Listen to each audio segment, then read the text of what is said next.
जी नाज़रीन और सामीन, बात कर लेते हैं रहमत ड्रामे के बारे में, जो कि बहुत ही ज्यादा इंटरेस्टिंग दार हो चुकी है। बारी जो कि प्रीशे के घर में आएगा, प्रीशे दरवाजा खोलेगी। क्या लेने आए हैं बारी साहब आप यहाँ? मैंने अपना फैसला सुना दिया था, तो घर तक आने की क्या जरूरत थी? बारी प्रीशे से कहेगा कि आपने अपना फैसला सुना दिया, लेकिन मैं दादी का पता लेने के लिए आया हूँ कि आप मुझे अंदर आने नहीं देंगी। प्रीशे दरवाजे से पीछे हट जाती है और बारी घर के अंदर चला जाएगा। दादी के पास जाएगा, सलाम दुआ लेगा, हाल अहवाल पूछेगा। दादी बारी से कहती है कि मैं प्रीशा से इतनी दफा पूछती थी तुम्हारा हाल अहवाल, तुम्हारे बाप का हाल, लेकिन बहुत दिन हो गए तुमसे मुलाकात नहीं हुई। बहुत अच्छा किया जो घर तक आ गए। बारी प्रीशा से माफी मांगेगा और साफ कहेगा कि मुझे पता चल चुका है तुमने क्यों मेरे ऑफिस से जवाब दिया। मैं सोच भी नहीं सकता था कि मेरे बाबा ने जो किया, लेकिन क्यों किया मुझे समझ नहीं आ रही।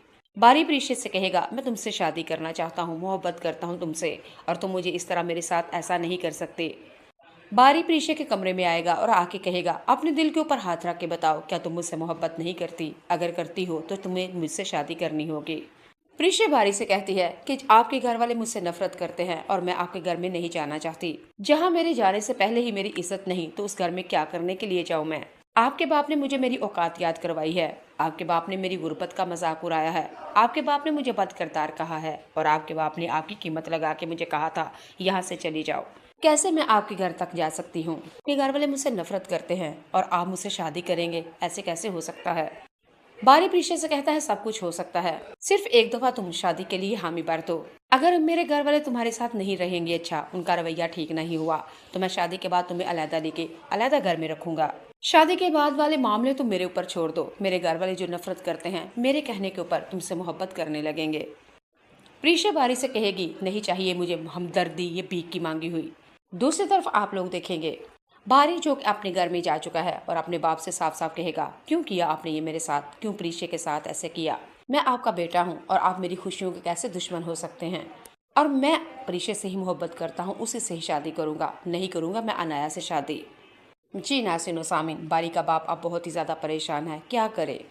दूसरी तरफ मीनाल, वो भी अपने ससुराल में बहुत ही ज्यादा मुश्किल हो चुकी है, क्योंकि अनाया उसने अपने भाई को बहका दिया है। और अनाया ने अपने भाई से साफ साफ कह दिया आप मीनाल को तलाक दें या उसको उसके मेके बेच दें, ताकि वो अपने भाई बारी को मनाए और मैं उसके भाई की बारी से मोहब्बत करती हूँ, उससे से शादी करूंगी। ड्रामा बहुत ही ज्यादा इंटरेस्टिंग हो चुका है जनाब। उधर दूसरी तरफ अली से, जो कि अपने पेट से ही अपना बच्चा खराब गंवा चुकी है, और प्रीशा से तो ज़हीब भी नहीं बोलता। ऋषि अपनी सास के पास आएगी और आके कहेगी मुझे माफ कर दीजिए, मैंने ये सब कुछ अपना नुकसान जानबूझ के नहीं किया, ये सब कुछ अनजाने में हो चुका है। ये नुकसान मैंने अपना बच्चा खोया है, लेकिन आप लोग मेरे साथ इस तरह का रवैया मत रखें, खुदा का वास्ता है, और अगर ये गलती हो गई है तो मुझे माफ कर दें। अलीजे की सास यानी कि जुहेब की माँ अलीजे से कहती है मुझसे माफी ना मांगो, जाके अपने शोहर से मांगो। वो तो बहुत ज्यादा खुश था कि वो बाप बनने वाला है, लेकिन तुमने ये खुशी आने से पहले ही उससे छीन ली। अलीज़िया अपने शोहर के पास जाएगी और जाके कहेगी कि खुदा का वास्ता है ज़ुआब, आप ऐसा मत करें मेरे साथ, प्लीज़ मुझे बोले, आप मुझे डांटें, आप मुझे मार भी सकते हैं, लेकिन आप इस तरह बिल्कुल खामोश मुझसे नाराज़गी आपकी देखी नहीं जाती। अलीज़ा ज़ुहैब के आगे हाथ जोड़ के रोएगी और कहेगी मैंने अपना बच्चा गंवाया है और मैंने कोई जानबूझ के थोड़ी किया है, मैं माँ हूँ, मैं डायन थोड़ी थी कि जो अपना बच्चा खा लेती। लेकिन आपको मेरे साथ हमदर्दी और तसल्ली देने के बजाय आप उल्टा मेरे साथ बेरुखी करते हैं। प्लीज ज़ोहेब, प्लीज ज़ोहेब, मैं बहुत ही ज्यादा परेशान हूँ, मुझे और मत सताएं।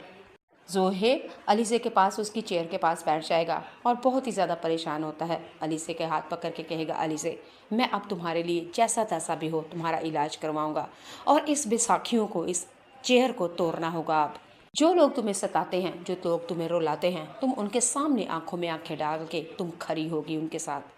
जुहेब ने अलीजे से कहा अब तुम्हारे साथ भी और खुद से भी मैंने कसम खा रखी है कि तुम्हारा इलाज करवाऊंगा, ऑपरेशन करवाऊंगा, तुम्हारी टांगे बिल्कुल ठीक